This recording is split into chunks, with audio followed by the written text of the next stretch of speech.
O quadro do mundo desenha exatamente o que está escrito nas Escrituras Sagradas. Dentre tantas as maldades do homem, vamos meditar em apenas 2 pontos. Primeiro, a profanação das coisas santas.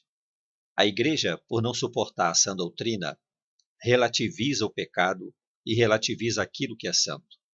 As pessoas não sabem mais a definição do que é pecado e do que é santo. A Igreja conseguiu tirar isso da mente das pessoas. Basta olhar para o que as igrejas estão fazendo há muitos anos no mundo. O deboche dos ímpios ganha força por causa dos maus exemplos de escândalos e aberrações no meio gospel. Você duvida?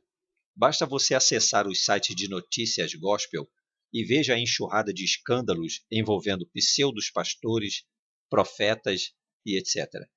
Em Romanos, no capítulo 2, versículo 23 e 24, diz assim: Tu que te glorias na lei, desonras a Deus pela transgressão da lei? Porque, como está escrito, o nome de Deus é blasfemado entre os gentios por causa de vós.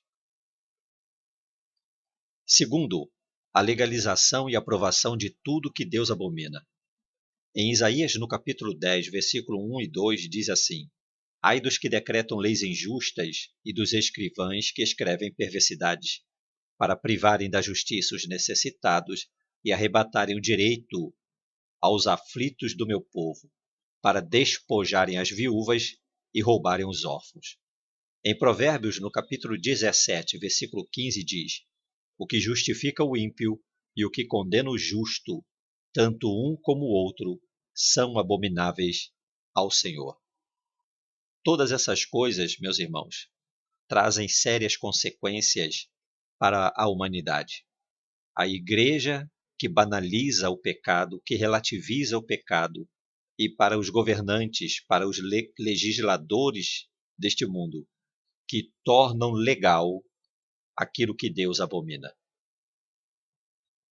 Com essa praga que está aí, muitas pessoas já foram para a eternidade. E nós não somos melhores do que eles. Eles estavam entre nós e lutavam pelos mesmos ideais que muitos de nós ainda lutam, mas se foram à eternidade.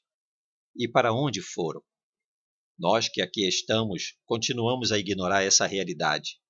Tudo que o povo quer e o que os pastores e profetas querem é que volte tudo à normalidade. Tempos de bênçãos e prosperidade como antes.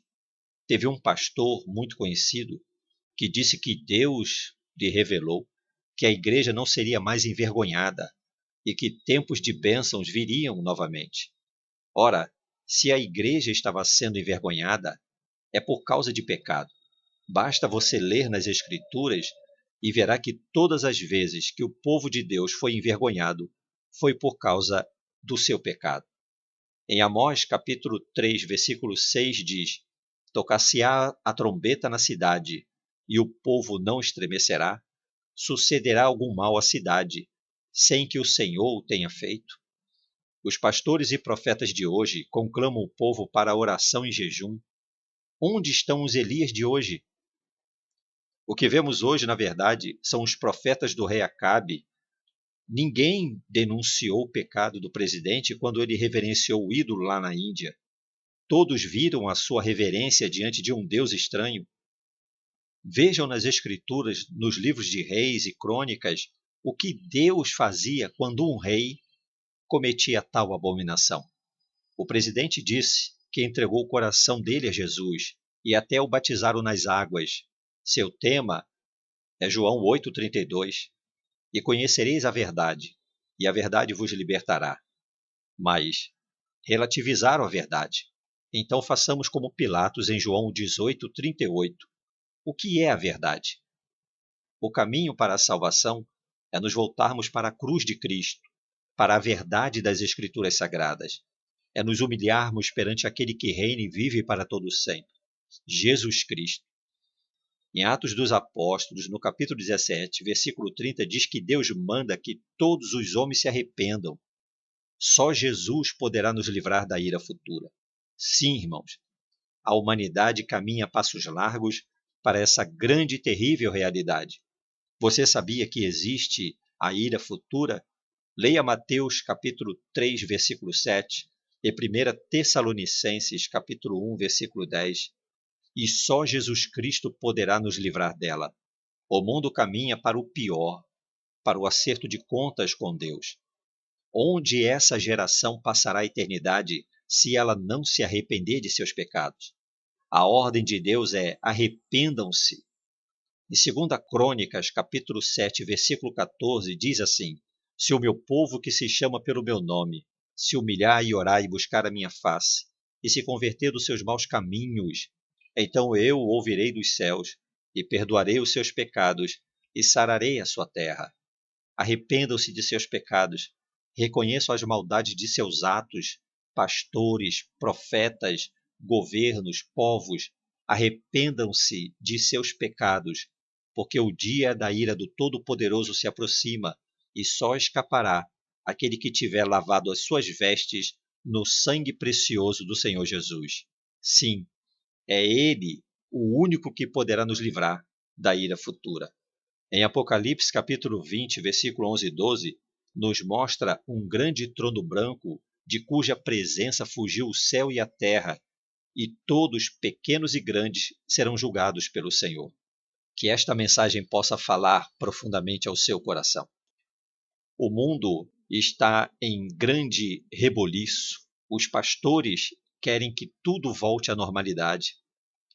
O povo quer que volte tudo à normalidade. Os governos querem que tudo volte à normalidade. Mas qual normalidade? As igrejas, os pastores, os profetas querem a normalidade. As campanhas da prosperidade, a oferta no altar, o sacrifício no altar, os frenesis nas suas reuniões, caindo de um lado, caindo do outro, rodopiando dentro da igreja.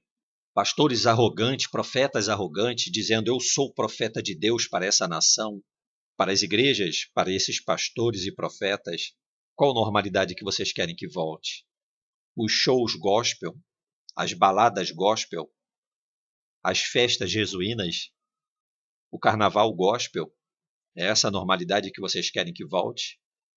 Ganhar dinheiro em nome do Senhor, liberar unção de prosperidade, ensinar o povo como prosperar, sacrificando no altar, fazendo sacrifícios e pactos para serem prósperos, fazer o povo fixar sua mente nas riquezas desse mundo.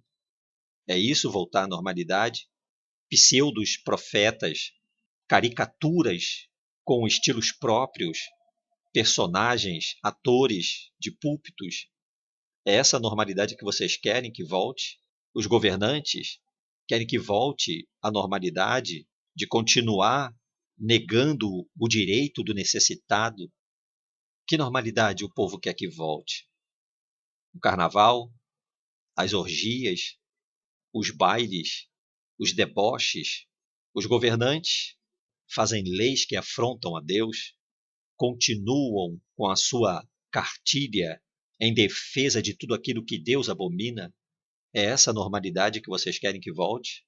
Deus está dando um basta a tudo isso, quer seja mais cedo ou mais tarde. Todos nós estaremos diante do grande trono branco e ninguém vai escapar. Por mais força, por mais prestígio, por mais poder que você possa ter, você não vai escapar. E aonde você passará a sua eternidade?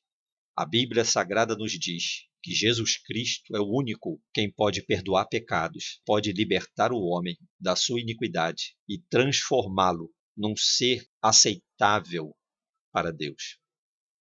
Se você não crer nisso, o problema é seu. A responsabilidade é sua, de onde você vai passar a sua eternidade. Deus amou o mundo de tal maneira que deu seu Filho unigênito, para que todo aquele que nele crer não pereça, mas tenha vida eterna. Não é crer com a mente, é recebê-lo em seu coração, é crer em seu coração. É arrepender-se de seus pecados e entregar sua vida a Cristo, ter uma experiência de novo nascimento. É a única maneira que você e eu temos de escaparmos da ira futura. Que Deus tenha misericórdia da tua vida e da minha vida. Em nome de Jesus. Amém.